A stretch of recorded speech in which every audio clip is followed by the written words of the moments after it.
In Shortcuts a Lot 6, you now have the option to select all shapes on your mat based on the fill color or stroke color.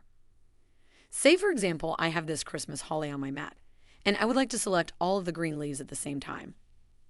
First, I will select the shape that has a fill color we are trying to match.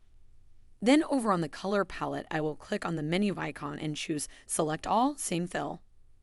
Notice that my selection box has grown from only one leaf selected to now all the green leaves are selected. I am now able to move them all to a new location on the mat. And even better yet, I can apply the nest effect to help me with paper saving. I can do this by going to the Effects menu and selecting Nest. I will then make sure I have Selection Only check marked and choose the Update Preview button. If I'm happy, I will click on the OK button to accept.